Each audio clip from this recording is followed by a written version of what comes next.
जय जोहार जय आदिवासी मित्रांनो, आपण बघत आहेत भास जोहार न्यूज महाराष्ट्र आवाज आदिवासींचा।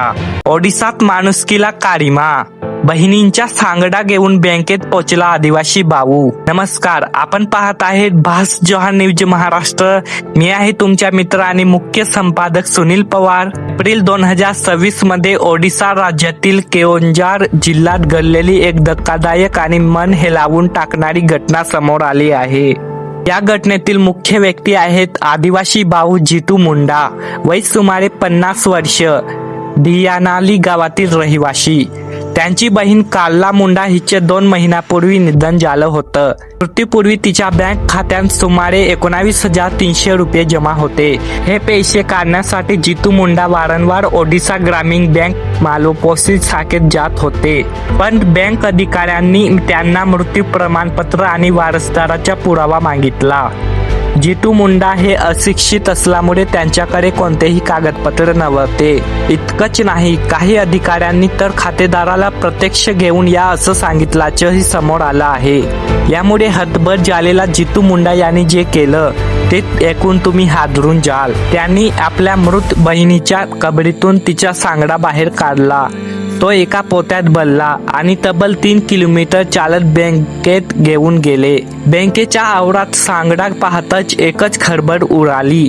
लोक घाबरले, कर्मचारी स्तब्ध झाले। त्यानंतर पोलिसांनी हस्तक्षेप केला। मृतदेहाचे अवशेष पुन्हा सन्मानाने दफन करण्यात आले। या घटनेची गंभीर दखल राष्ट्रीय मानव अधिकार आयोगाने घेतली असून संपूर्ण प्रकरणाची चौकशी सुरू करण्यात आली आहे। महत्त्वाचा अपडेट, 28 एप्रिल 2026 रोजी जिल्हा प्रशासन आणि तहसीलदारांनी तात्काळ हस्तक्षेप केला। बँकेतून बहिणीची संपूर्ण रक्कम 19,402 रुपये रक्कम प्लस व्याज जितू मुंडा यांना देण्यात आली।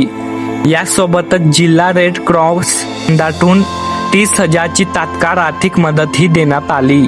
बहिणीच्या सांगडा पोलिसांनी उपस्थितीत आधीच पुन्हा सन्मानाने दफन करण्यात आला होता। मृत्यू प्रमाणपत्र आणि कायदेशीर वारस प्रमाणपत्राची प्रक्रिया सुरू करण्यात आली आहे। या संपूर्ण प्रकरणाची चौकशी करण्याचे आदेश जिल्हा प्रशासनाने दिले आहेत।